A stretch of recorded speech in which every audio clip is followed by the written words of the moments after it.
History is a subject I find quite fascinating. I guess you'd call me a bit of a history nerd, actually. Sure, some see it as a third-grade history lesson, or you had to listen to what your teacher had to say for 1.5 hours, but I see it differently, at least when told correctly. I see it as a tale of humanity, the story of how we ended up here today, the most epic fights of the human race, the genius thought of the smartest people on this earth, the dilemmas of our ancestors, and the everyday life of forgotten and dead cultures. If you see history on the bright side, it can be the most riveting tale you've ever heard, and one you can not only see yourself in, but also partake in some cases. Sure, some make it sound like presentation material, but I will try my damnedest to make it sound entertaining, and show you why I love history so much. We will not only hear about things you already know about, but you're also bound to hear about some war or thought or event which you've never heard of before, which actually happened. It is not only entertaining, but hella learning material, so get yourself ready to learn more about the greatest story anyone has ever told, that being the history of man. Also, history is politics and politics is a sin. I don't want to see no fire in the comments. This is a neutral zone where I tell you what happened in a neutral tone, and don't make no sides, so shut up about your nation's enemies and whatnot. We are here for a fun history adventure, not some political circle jerk, so sit down and zip your pants up.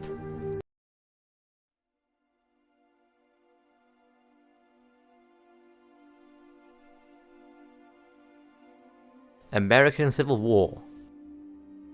Again, as said, it starts off with the things you already know, so let's just kinda get over these quickly. The American Civil War was the result of a long built-up tension between the free states and the slave states, where the different states questioned the idea and morality of slavery. The South saw it as kinda good, as it was basically the entire economy, and the North saw it as kinda bad, since it was kind of immoral in their eyes. And also, back then, people were more firm with their states than their entire country, which only made things worse. After the pro-North Abraham Lincoln was elected, the southern states slowly left one after another and formed their own country called the Confederate States of America. At this point, war was inevitable and it was gonna be long and bloody. In the end, 1 million Americans lay dead, being the most costly American war in American history. France under Napoleon.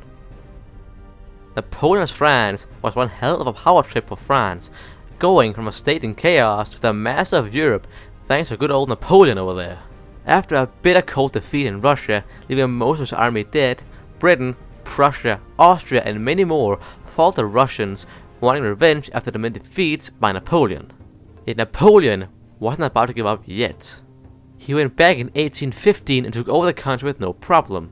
He then tried to do that whole take over Europe thing again, but because basically all of Europe hated him at this point, he didn't stand a chance. After Waterloo, Napoleon's and therefore France's trip in Europe was over for good. The Cold War.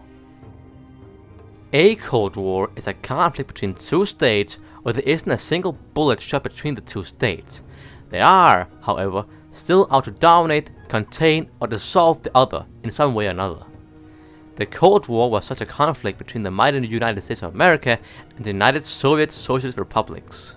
This is a conflict your parents are bound to know about, as they probably lived through it, only ending in 1991. Where it started is debated, but it is roughly about the end of the Second World War, where the three powers were eyeing each other down to be the single superpower in the world, until Britain slowly collapsed under its own colonial weight, leaving only two back. The war featured many proxy wars throughout the entire world, where the two sides would support different factions to get an ally or undermine the other. This also meant that the world was split in two in many ways. The Cold War is a collection of many other conflicts, like the turmoil in the post-war Germany, Doomsday Land, and the war with the soundtrack. In the end, the Soviet Union collapsed and now the Americans stand supreme over the world, having their own world order. Now we just wait for the next big challenger to arrive, if the Americans can make it that far, that is. World War II Axis powers. These three countries were very interesting since nothing like them has ever been seen before or since. Italy was the very first fascist power to ever walk this very earth. After the march on Rome, Benito Mussolini became Duce of all Italy, even though he was actually declared dictator a few years later. Despite still being a constitutional monarchy on paper, Il Duce was the only one who actually made the shots, and the people had no real say in it. Under the rule of Il Duce, Italy greatly expanded both militarily and politically, trying, and in some cases succeeding, in becoming a new great power, even though they kind of sucked at it during the war. In Germany, it wasn't fascism which took over, but National Socialism, which is slightly different from fascism. Under the rule of a certain mustache man, everything also began to look slightly more bright in Germany, unless you were Gypsy, Jewish, or basically non-Germanic. Jobs were made, the military was built up, and slowly they began to expand into Europe. In Japan, one big event didn't just make them also nationalist, they just kind of became it naturally. Japan was an also-nationalistic democracy with the emperor at its head. Unlike Germany and Italy, they weren't really in the gutter and was kind of good from the very start. That being after the First World War-ish. However, their military also expanded, and they still want to expand into Asia, wanting to end imperialism in East Asia, which I find very ironic considering what they actually did. I could have talked a great lot more about these three nations, but I don't have the time for it. And also, it's an Iceberg video. How long do you want it to be? 6 hours? Manifest Destiny. Manifest Destiny was a term and justification for America's expansion into the American continent, immigration towards the West Coast, and the removal of most Indian territories. As a term, it talked about how it was America's destiny for them to own most of the continent, since it's God's will that the American people spread His word as much as He can. So of course you can have Indians with their beliefs interfering with God's plan. Therefore they must be moved. No, over there. No, not quite. Try that. Okay, just get rid of them. Let's just remove them fully.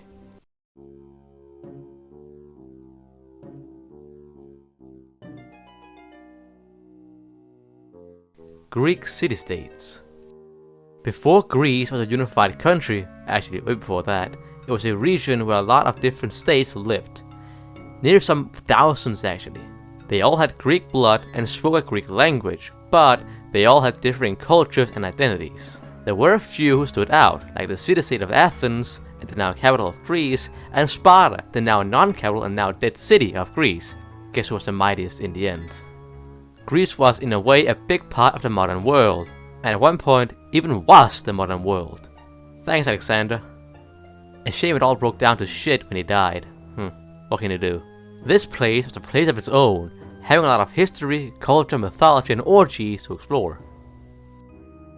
Italian unification. The unification of Italy, also known as Risorgimenti, was a series of wars, social movements, and political developments from 1848 to 1871, which ended with the unification of most of the Italian peninsula. Back in 1848, the place we today know as Italy was made up of many different countries, all with an Italian population and culture. However, with inspiration from the French Revolution and the revolutions from 1848, a unified Italian dream was slowly being born, as more and more people were keen on the idea. It's important to note that these countries were influenced by other European powers like France and Austria, which didn't want an Italian state. Therefore, the Italians had to fight these nations, in Italy using guerrilla tactics, uprisings and insurgents, especially in the two Sicilies and the cities of the north. Slowly but surely, the Sardinians who led the charge, with the leading figures like Garibaldi on their side, slowly began the many Italian wars of independence, which again slowly began to increase the territory of Sardinia, which changed name to the Kingdom of Italy. Rome and Venice was still under heavy influence from France and Austria and had to tread carefully. Thankfully, they formed a sort of alliance with Prussia. When they began to wreck Austria and France, Italy walked right behind them and took back some of the land they claimed as Italian. And then, before you knew it, Italy was formed. 6-Day War. Oh god. Please, Mr. YouTube, I need bread for my family. Also, no fucking politics. So, the 6-Day War was a war between the nations of Israel and many Arab nations like Egypt, Syria, Lebanon, Jordan, and Iraq.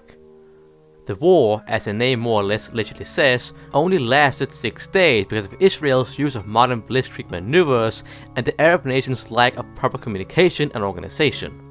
Who actually started the war is still up for debate to this day and is rather unclear, just like everything else in the Levant.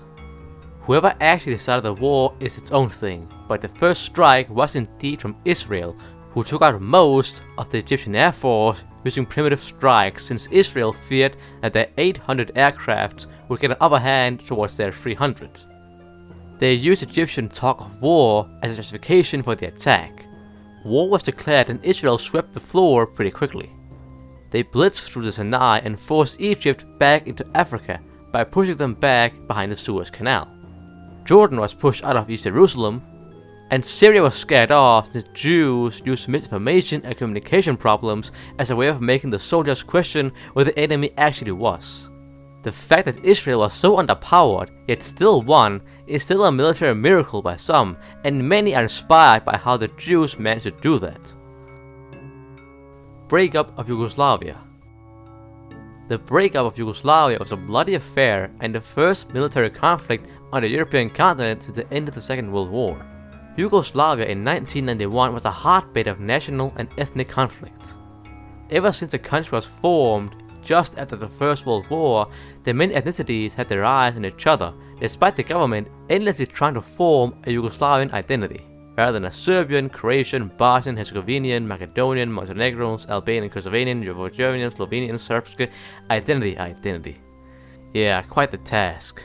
What didn't have this development at all was during the Second World War, where the Ustaše controlled Croatia, formed an alliance with the Axis and went full-on extinction mode on the Serbians and Bosnians. This made a rift in the former Yugoslavia which would never truly be healed. After the war, when Yugoslavia was ruled by the communist dictator Josip Broz Tito, he cracked down hard on any form of non-Yugoslavian nationalism and tried to form an identity with an iron fist. This worked rather well, until he died, almost with his Yugoslavian dream as well. Slowly, nationalism and ethnic tension began to rise once again, and slowly, one by one, the dominoes fell in what is still known as a brutal war, genocide, and international problem, which ended in Croatia, Slovenia, Bosnia, and Macedonia leaving the country. After that, the remnants of Yugoslavia also began to slowly crumble, leaving these countries left.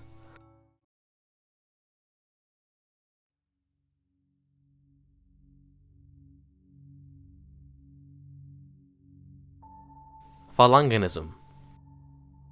Phalanginism is not really a historical event. Well, I guess everything will be historical at some point actually, but rather a political event, as Phalanginism is a political ideology which never really have been tried out before, truly. The Phalangist movement started in Spain, in the hotbed of the political strife and uncertainty that Spain had found itself in during the between-war era. The ideology is a national syndicalist one, combining both elements from ultranationalism, like a strong state and a powerful church, and syndicalism, like an agrarian economy. A bit like how National Socialism combines a bit of socialism with ethnic cleansing. The movement slowly died out as politicians that were for this kind of system got killed in many different ways. Ultimately, different generals took over these places of interest of the far right, and ended up getting into power during the Spanish Civil War. In the end, militarism, fascism, and ultranationalism took more power in Spain than Phalangilism. Thailand in World War II. Thailand during the Second World War had a very specific and interesting place of interest. First off, Thailand joined the Axis powers willingly during the war since it was surrounded by European powers like France and Britain. It became a part of Japan's sphere of influence as the only nation that joined the side willingly. And I think this is more about Japan than Thailand, to be honest. And after that, they didn't do much else. They fought here and there, but ultimately they ended up not doing that much. They did get some land from French Indochina during the short Franco-Thai War, but that was also it. After that, they jumped out and declared neutrality. After that, Japan moved their troops to the border and said, "Let me pass through," which they let them. Then, on January 1942, it declared war on the UK and USA and was back in war. They got some land here and there again and did some offensives here and there, yet didn't do much else. And then they lost the war, but only lost the territory they gained during the war, so nothing really happened. Rhodesian Bush War. The Rhodesian Bush War, or the Zimbabwe War of Independence, was a civil war/strife in the former country of Rhodesia. Rhodesia can be seen as a mini version of South Africa at the time, both being African nations that were once a part of British Empire, which got independence as a white minority-ruled state. The Rhodesian Bush War, however, was a war against a white minority by the black majority, who wanted a government ruled by them and not by the British settlers. There were two Zimbabwe groups who fought for power, the SAPU being nationalist and the CANU being communist. After 15 years of civil strife, war, battle and death, the black majority won the war and formed Zimbabwe. And it's been peaceful and stable ever since. Nothing has ever happened, it's completely sane and safe. War in Chechnya. The Chechen War was a set of two wars between the small country of Chechnya and the Russian Federation. The war was a bit of a symbol on how hard it was for Russia right after the fall of the Soviet Union and how things were to come for the Russian people. With heavy Chechen fighting and resistance and lack of material, money and organization from the Russians, the Chechen forces managed to surprise the Russians in Grozny and defeated the invading army, winning the first war. This was a total Russian fiasco, not painting a pretty picture for the nation, which used to be a world power just a few years prior. The second Chechen War, now with a certain Vladimir Putin in charge, went right in and took over the country. It is now back in Russian hands, yet the war is remembered. It was one the Russians didn't want and only made them look weak. Well, things have changed since then, haven't they? Turkish Republic of Northern Cyprus. The Turkish Republic of Northern Cyprus is a country in Northern Cyprus only recognized by one state, Turkey. The island of Cyprus used to be a Greek island, but under Ottoman rule, more and more Turks moved to the island. In the year 1973, there was still a Greek majority, however, there was also a rather large minority of Turks on the island. Back in the 1960s, the Republic of Cyprus was formed as an independent nation where power was shared between the Greeks and Turks, which spanned across the entire island. This only started a power struggle, however, instead of the friendly peace they were looking for. The people of Cyprus began to swing more and more on the side of Greece, and in 1974, the situation escalated for the last time when rumors of a Greek coup on the island went around. At this point, the Greeks had already gotten the upper hand in Cyprus, so a simple coup could finally end Cypriot rule and begin a Greek rule. When uncertainty began on the island, the Turks had enough of their people suffering beyond their borders and invaded. The Turks invaded and started a minor conflict, which they won. To this day, Cyprus is cut in two, with the UN having a buffer zone in between the Turks and the Greeks to prevent another war, even though the north is only recognized by the Turks and is a Turkish puppet more or less. Papua conflict. The Papua conflict is an ongoing conflict between Indonesia and the province of Papua on Papua Island. Papua. Before the conflict, the island of Papua had meant a great deal for the colonizers of the world. Germany, Netherlands, Britain, Japan and more had interest on the island, as the islands were great for trade, profit and plantations. The island got split up in three, despite the many ethnicities living in the area. The southeast became British, which later became Australian, the northeastern part became German, and the west became Dutch under the Dutch East Indies. After switching hands a lot because war is fun, they decided that independence would be a fine option, not because they wanted to, but because the two big powers in the world wanted to. Yet, it wasn't released into a unified Papua Federation, but rather different sides wanted power over each other, since in the end, everyone wants power. While the east became Papua New Guinea, the east was now under Indonesian control, which it still is to this day. Some West Papuanesians want freedom from Indonesia and wants to unify with the east, but Indonesia just laughed and put 30,000 troops on the island. This led to something of a power struggle and guerrilla war between the two sides, where they both want a whole lot of power.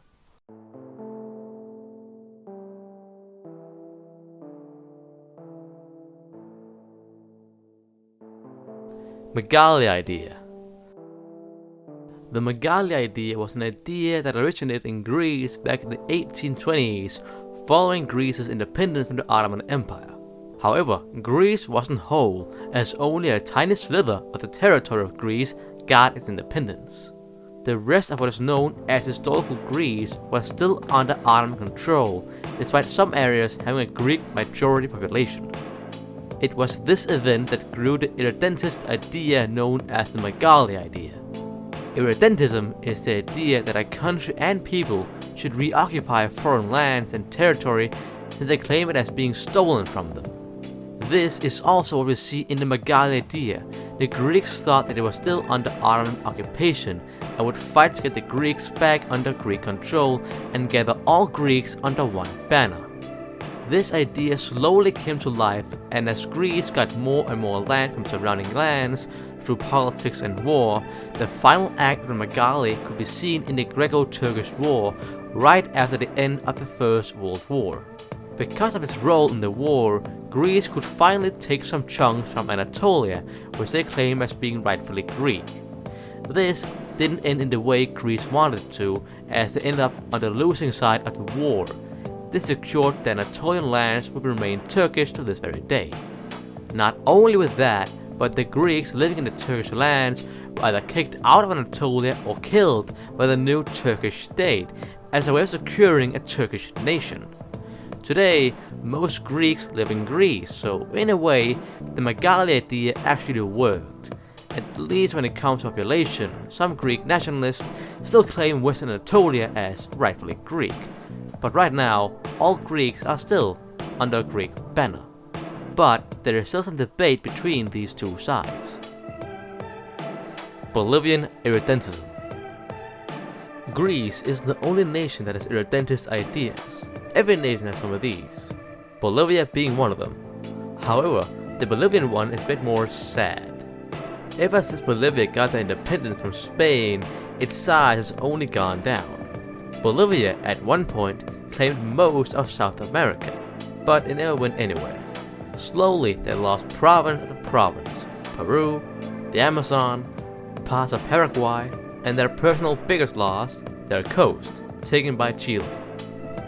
They still hold festivals and holidays saying that they are still a sea-bound nation and that they will get their coast back sometime in the future. It's almost like an underdog story, except he keeps losing. Volksstaat. Volksstaat, which is Afrikaans for People State, was a proposed state in South Africa consisting of only white Afrikaans and Boers. This idea was proposed back in 1994 with the start of universal suffrage. The white minority in South Africa didn't like where things were going and proposed a state where they could live in peace.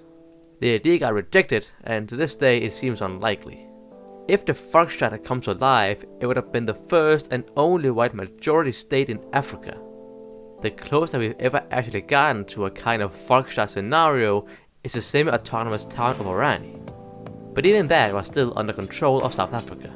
It looks like the Boers isn't gonna catch a break anytime soon. Actually, they might if things go horribly wrong in South Africa, which it has gotten before. State of Deseret. The State of Deseret was a proposed state in the US that was actually established back in 1849. During this time, there was still a lot of people immigrating from the east to west in hopes of populating the area through manifest destiny. However, a specific group of people known as the Mormons wanted to make their own state where they had all the power. This eventually became the State of Deseret, which was talked about in the Word of Honeybee in the Book of Mormon. Even though the Mormons did move to the area and called it Deseret, people didn't recognize its legitimacy. And that also included the United States government, which said no to the idea of it even being a thing. So the entire experiment ended in 1850, only a small amount of time after the founding of it had begun. It was going to be a theo-democracy with Brigham Young in charge, which would be an interesting state when it comes to its functions. A theo-democracy is basically a system where the people and none other than God himself shares their power. Sounds cool, but I think the Mormons would make it kind of boring, so maybe not. Kingdom of Simeon. The Kingdom of Simeon, which is only one letter away from being the Kingdom of Seamen, still funny, was a Jewish kingdom in Ethiopia. We don't know how long this place was, but a late Jewish Ethiopian legend dates the establishment of the Kingdom of Simeon to the 4th century, Since this place was a Jewish kingdom, it was also called Beta Israel, since Israel is the king of the Jews, but of course, real Israel is in the Levant, while Beta Israel was in the Horn of Africa, so not quite there yet. The kingdom of Simeon fell in 1627, when the king of Ethiopia called Fascisnating I put an end to the place, also giving him the title of Fascisnating the Based by 4chan. Cabinda conflict. The Cabinda conflict is a conflict that officially started in 1975 and is still going on to this very day. The conflict is that the Angolan enclave of Cabinda wants self-rule from the rest of Angola. Since Cabinda is a whole country away from the rest of the country, it therefore wants its independence. The FLEC started advocating for independence with the start of the Angolan Civil War, which was a perfect time since all the country was on fire. Most other communist nations, yes, Angola was communist, tried to help Angola in the conflict, but since communism is whacked by modern standards, most people have left them alone. Also, most of the countries that did help them no longer exists. East Germany got absorbed by the West, the Soviet Union fell, oh Angola, I missed those 4 Soviet descent, thank you. And Cuba, while still being somewhat communist today, left in 2008. The Cabinda conflict will continue either until Cabinda gets their independence or until they have accepted Angolan rule.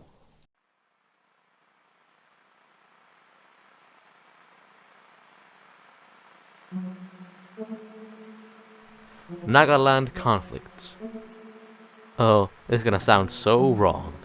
The ethnic conflict in Nagaland is the conflict in India, where both Myanmar and India is trying to keep the ethnic Nagas, which may sound like a slur, but it isn't, in check. While the actual Nagas, again, sounds wrong, wants to form Greater Nagaland. And yeah, that's real great there, great borders. The Nagas are united under a socialist banner and wants to keep that stability. According to India, they are at peace, but according to everyone else, not so. The conflict is also fought by every single Indian in India, apparently. The conflict is still going on to this very day. Jewish Autonomous Oblast. The Jewish Autonomous Oblast is an autonomous oblast in Russia with Jews. Man, explanations are so easy. The history of the oblast can go back to the end of the Russian Revolution, where the communists won. According to Lenin's brand of communism, everyone should have a home in the USSR, and Jews also count as people, 4chan. They therefore got their own oblast in the far east of Russia, near the Manchukuo border in 1932, after some maintenance. Nothing else is real to say. It's not a new Israel, it's not the best place in the world, it's just an oblast in Russia where there are a lot of Jews marking about. Their flag, however, is being praised by vexologists for being very good. Looks kinda gay, but still good. Brazilian integralism. The Brazilian integralists were a political group which began to gain support in Brazil during the between-war era, where many new ideologies began to rise. So again, more political than historical, but again, no politics. Integralism is a brand of nationalism and fascism, which is shaped by many different kinds of nationalism and influenced by the many Europeans who travel to the country. What is special about this kind of fascism, though, is the complete removal of racism in the ideology. Their main slogan even being union of all races and all peoples, saying that every Brazilian should unite for the cause. This is especially interesting since Brazil is made up of 3 different races, with many different conflicts with each other. So the fact that they just kind of shook hands was kind of amazing. Of course, this didn't go anywhere and is now on a giant list of dead ideologies. Congolese Arab War. The Congolese Arab War was a war between the Congo and the Arab traders of Zanzibar. Both states were, how to put it, they would both be called based on most right-wing Discord groups. While the Congo was a Belgian colony and the personal territory of King Leopold, who had a hands-off approach to the country. No, shut up. The Arab traders of Zanzibar specialized in the slave trade. The war started over a dispute between King Leopold and the Zanzibar traders, which ended in Leopold biting off a bit more than he could chew, offended the Zanzibars, and started the war. After 2 years of war and many casualties, the Congolese won the war, not really gaining anything but still winning. South Lebanon State. The South Lebanon State, which is also known as the Free Lebanon State, was a minor state from 1979 to 1984, which was ruled independently from the rest of the country. This was during the Lebanese Civil War, where the southern part of the country wanted to act independently from the many sides they disagreed with. They were, however, not recognized by anyone but themselves. I know that feeling, man. The only one that actually wanted to help the country was Israel. Man, the Jews have been on here a lot. I wonder why. The state consisted of Israeli backing and Israeli logistics, which were the only things that actually kept the state alive. This is also why some call it either puppet or client state of Israel. Which one, if any, is still debated, but the state of South Lebanon is gone, so nothing to be worried about, I guess.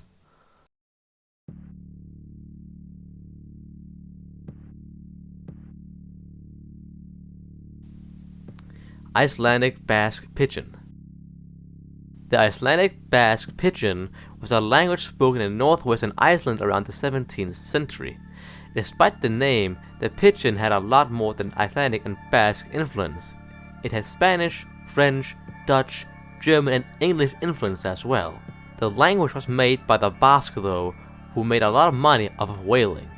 They sought to spread their commercial whaling to more than just the Bay of Biscay and traveled all around the world, America, Brazil, and of course Iceland. Here, the Basques had to communicate with the natives, which were done mixing many languages together to try and make a sentence which the natives could understand. The language died out in the same century it was made, most likely because of the extreme few people actually used it. We have, however, actually found scripts from the area showing the language, where some of the sentences have been translated. However, we don't have a perfect translation yet, and the language is extremely hard to understand. I also like the fact that out of every single sentence that could be found from this dead language, "go fuck a horse" and "eat shit from my asshole" was among them. What the hell went on back in 17th century Iceland? Free State of Icaria. The Free State of Icaria was a short-lived nation in the Aegean. The nation existed for only 5 months and was made up of only one island, the island of Icaria. In July 1912, the Balkan Wars were raging on, where former Ottoman-controlled people fought the Turks back in hopes of getting their historical land and nation back. This also went for Icaria, who fought the Ottoman garrison off the island and held the islands around them during the war. Icaria, however, never joined the Greek nation despite having a Greek culture, language, background, and basically being Greek. They made their own nation with its own flag, anthem, post office, and everything. This turned out to be a terrible idea, since the people on the island ended up with food problems and the economy went down the drain. They therefore opted to join Greece in November of the same year that they declared independence. East Prigozhin Conflict. The East Prigozhin conflict is but one of the many conflicts that the Soviet collapse gave to the world. The conflict may be better known as the Ossetian-Ingush conflict, which is, of course, placed in the very controversial area of Ossetia. While the conflict might have started in 1989, the conflict escalated in October 1992, where a minor ethnic war broke out between the locals of the area. The conflict might have stopped in November, but it still had a lot of deaths to it. About 550 deaths, about 800 wounded, and up to 70,000 refugees in total. The Ossetia area is still a place of conflict to this very day, being a hotbed of ethnic tension. Vinland. Vinland was a Viking experiment and settlement started by Leif Erikson when he discovered the American continent in the 1000s. Vinland was but one of 3 colonies in the areas, the others being Markland and Helluland. Vinland was called Vinland because of the grapes in the area being useful for winemaking. And the Vikings did love alcohol. I mean, just look at their mythology, it's crazy. In the start, these Vikings were friendly with the natives, but that didn't last forever. These Skallinge, as the Vikings called them, got into an argument with the Vikings. Since the Vikings weren't people who liked to be tricked or dishonored, actually no one is that, a fight occurred which the Vikings won with their advanced technology. The victory was only brief though, as the enemy came back once again. They left and never came back. Neutral Morsnet. The Neutral Morsnet was a country of sorts from 1860 till 1920. The country is placed in what today is called the Three-Country Point, where Germany, Belgium and the Netherlands meet today. The country was nothing more than 1.6 kilometers wide and 4.8 kilometers long, and only having one city in it called Kelmis. After the Napoleonic Wars ended, the Conference of Vienna tried to make stability and peace in Europe. While bigger parts of the continent were easy to figure out, the smaller parts became more and more confusing. One of these places was Morsnet, which was disputed between the Kingdom of Prussia and the Kingdom of the Netherlands. The reason why they couldn't agree on who should own a small, simple piece of land with only one city in it was because of the valuable zinc mine in the area. Since the other only zinc mine was in Bristol, it would be great for profit if they owned it. Since both the Prussians and the Dutch wanted some zinc, they decided to meet up in Aachen and come to a conclusion. Instead of going to one or another, they made it into a neutral country ruled by both, so no one would get angry. Eventually, when Belgium popped out of the Netherlands, they joined the treaty as well. This country was a place of friendship between the three nations, which all went down the drain in 1940 when the First World War happened. The neutral nation was annexed into the German Empire, while Belgium got ruffled by the Germans. The Dutch, not wanting to die, let Germany have all the zinc for themselves. After the war, Belgium got the territory as a war prize, which we still have to this very day. Central African Empire. The Central African Empire, which today is known as the Republic of Central Africa, was a partly absolutist monarchy and partly military junta from 1976 to 1979. This country was led by Marshal Jean-Bedel Bokassa, later known as His Imperial Majesty Bokassa I. Bokassa saw himself as a very wise and mighty man, even comparing himself to that of Napoleon. He was French to some degree, so I guess it kind of fits. He was apparently so fond of Napoleon that they wanted to live like him. That is why he became the first consul of the Republic as a military leader, wherever he declared himself Emperor of all CAR, which then became the CAE. He had both the backing of France and the backing of his military friends, don't mind the people, to destroy the Republic and declare himself ruler for life. In his own words, declaring a monarchy in Central Africa would make it stand out from the rest of the continent and make it a more interesting and well-known country. That was all fine and good, but he quickly showed his real colors, which some called insanity. The very first thing he did was his coronation. Okay, it makes sense, that's important. However, he spent a whopping $20 million on it, which is a shockingly big number by African standards, especially when you live in a poor country. That is not only the annual income of the entire country, but also all the aid that France had given them in support of the country. After that, he only became more and more unpopular with the people, until protests ended in bloodshed when civilians were gunned down and strapped away.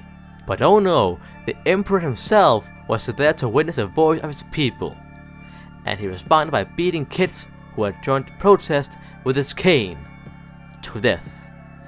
This ended with a coup by the French, who re-established a president.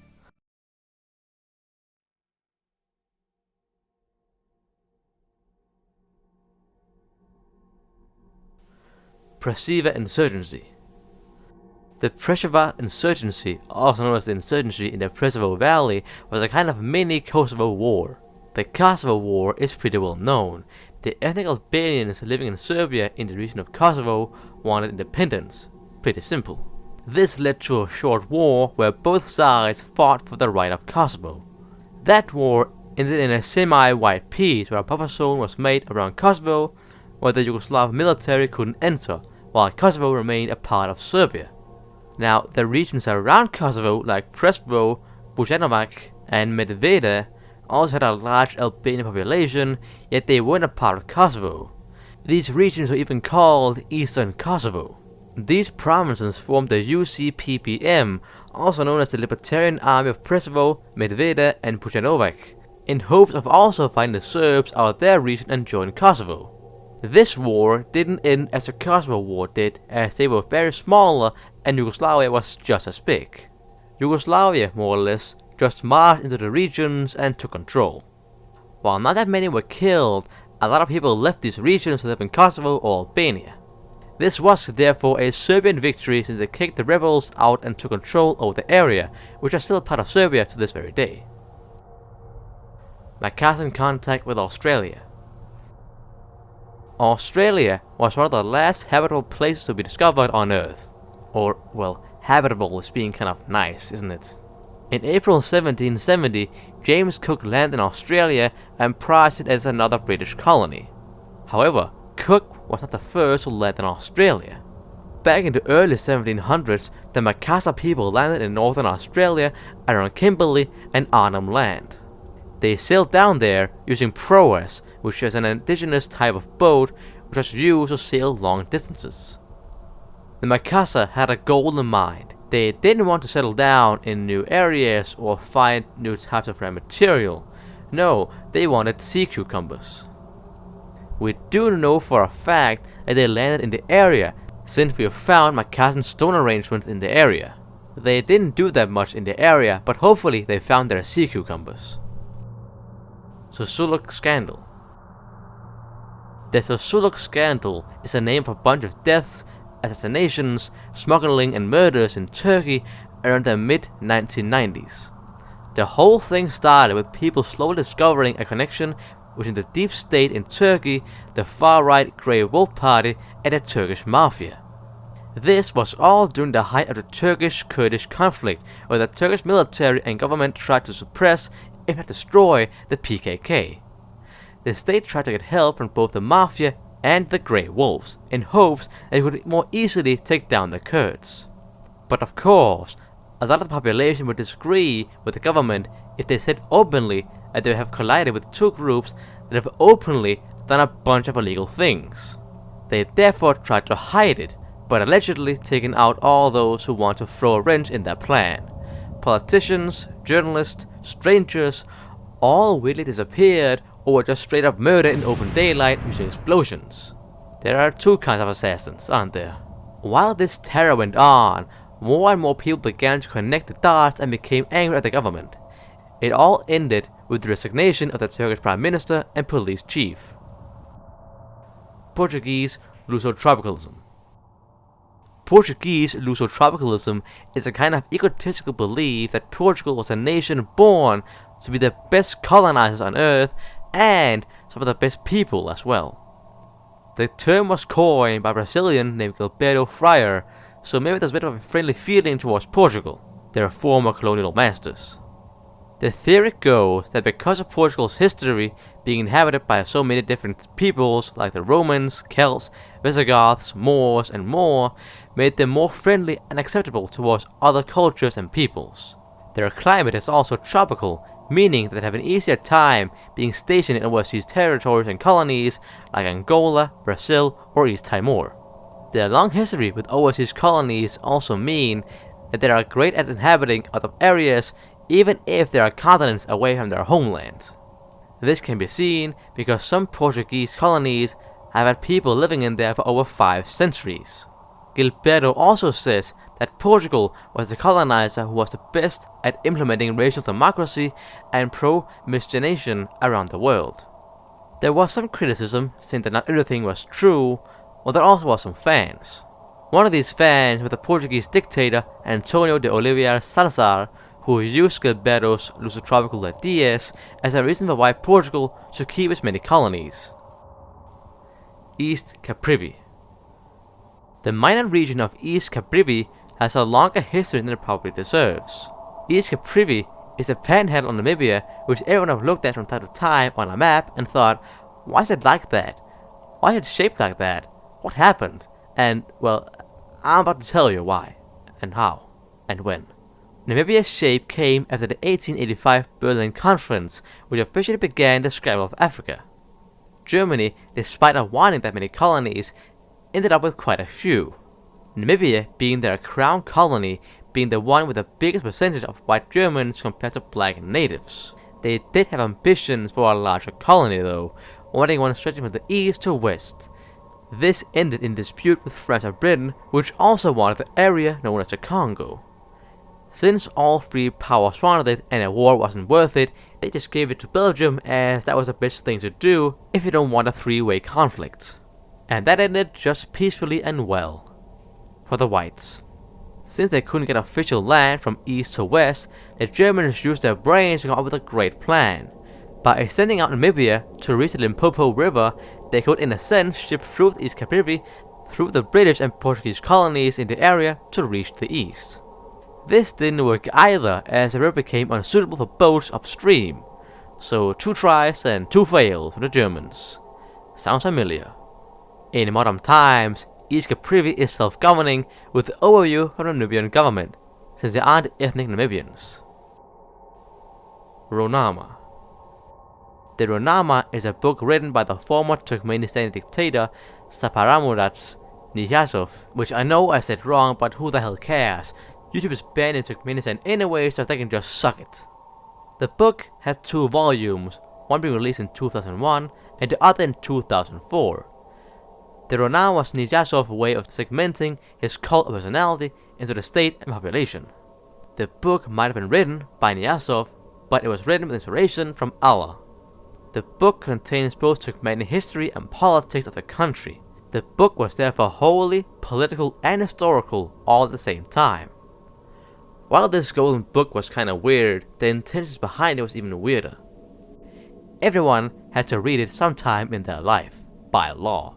School children had to read it, college students had to study it, the mosque in the country had to deliver the book out to the people during praying sessions, all who wanted to work for the state had to pass a test around the book, and if they passed, then they had to discuss the book on Saturdays. By law. After his death in 2006, the country began to go back to normal and the book is no longer obligatory by law. However, some fear that the new dictator will implement his own cult of personality in society. So watch out for the Ronama 2, Turkmenistani Bukulu.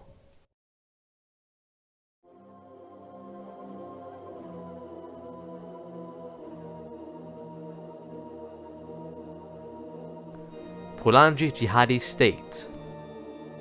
The Fulani Jihadi States, which would be a more accurate term to use, were a series of states that popped up in West Africa around the 1700s and 1800s. There was a total of 4 states called Fudo Toro, Fudo Jalon, Messina, and Sokoto. These states were made in the jihad, or holy war, against the mostly indigenous people who had their own beliefs and philosophies. These revolutions of sorts were made by the Fula people and Muslim traders who want to expand Islam. Islam was of course one of the main reasons for the revolts, but the other was to expand trade, which is why the traders helped the Fula. What kind of trades? Slavery and all that. These states didn't last for long as Europeans broke into town and conquered everyone. Hungarian tyrannism. Hungarian tyrannism is a term used to describe the people of Hungary's long and confusing history. Tyrannism in itself is a nationalist belief that a people with a close culture, history, and a way of life should form an alliance to secure the heritage of both peoples. And that is where it becomes interesting. The Hungarian people weren't always placed in Central Europe. The Hungarian people slowly moved from the Ural region towards Ukraine, and then into the Hungarian plains where they live today.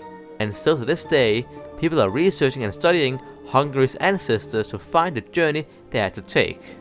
This meant that if Hungary was to fully embrace tyrannism, they would have to get a closer relation to the brethren from Central Asia and Eastern Europe. Tyrannism as an ideology was well known in the 19th and 20th century, where there were even tyrannist political groups in Hungary. They were disbanded, however, when the communists took over. To this very day, tyrannism can still be found in Hungary, with festivals, parties, and events based on their Central Asian ancestors. Angola Gate. Angola Gate, also known as the Maturin Pass Affair, was an international political scandal over the secret sale of shipment of arms from Central Europe to the government of Angola by the government of France in 1990s. The scandal has been tied to several prominent figures in French politics. The affair didn't have that many consequences for Europe and basically just meant that it sold weapons to Angola. Vukovar Cyrillic riots. The Cyrillic riots in Vukovar was another scandal in the Balkans. Yeah, would you believe there's violence down there? Wouldn't be me. In 2013, a series of protests broke out in the Croatian city of Vukovar after the city decided to use both the Latin and Cyrillic alphabet, since a bit over a third of the people living in the area were Serbians. The Croatians didn't appreciate the fact that their town should begin to use Cyrillic, but preferred that the Serbs should learn Latin Croatian instead. Riots quickly spread from Vukovar to all over Croatia, as signs were torn down, police fights occurred, someone got a lemon thrown at them, and even a slight rise in neo-Ustashism, aka Croatian National Socialism. While the EU supported the bilingualism in Vukovar along with the Serbian minority, most of the Croatians disliked the decision, and eventually Croatian Latin was kept as the sole script for the city, except for the harbor, after a long term of even more ethnic tension in the area. Nagriamo. Nagriamo, which goes by many names, which I can't pronounce because I don't care, I can do what I want, is a bizarre political party on the island of Vanuatu, which wants a colorful variation of things. They both want to become a tax haven and a place where the rich can thrive, yet also install free education and healthcare. They want to both delay the end of French Anglo condominium and call for the return of all European-owned land not used for agricultural development. They can keep the rest, but less of that. They also led a revolution, making their own state for about a week until it was crushed. The party is still legal though, don't know why. They have gained and lost seats in parliament and are confusing creation of our modern world. Their exact ideology is, chaos, I guess? I don't know. It might be fuck it, have it all-ism. The European Union as Third Rome. Would you look at that? It's meme o'clock. So, there's been a lot of countries in the world who have claimed to be the successor of the Roman Empire, which makes sense since the Roman Empire was the grandest and most respected empire to ever rule over this earth, surviving for some 1,000 years, depending on which history nerd you talk to, of course. Basically everyone has tried to call themselves Rome too, like the Italians, Germans, Turks, Russians, Finns, Americans, and now even the EU. And in a way, yes, it holds a lot of the land it used to, and yes, it is a global power in a way. The Roman Empire was apparently even in the minds of some European politicians as they made their union, and Latin and Rome also holds a key part in the EU. But its current state is not really that close to Rome. It's not even a state, but a pact. Maybe in the future, if everything goes according to plan and the EU federalizes into a single state, the EU might be seen as some kind of new Rome, but it still seems kind of far-fetched since they have both two different upbringings, structures, political affairs, motives, and a lot more. Also, this isn't that much of history, as it might be more political fan theory for the EU lovers if anything. Well, now you know a bit more about history. Or a lot more. This was very deep and weird. If you want to watch more icebergs like this one, then I would recommend the Disturbing Sounds Iceberg videos, which can be seen right here. If you're interested in history as a whole, then watch this video about Europe's defeats in Africa. Old mic though, but still good. That was all for today. See you soon, cause I'm always watching. Always. Always.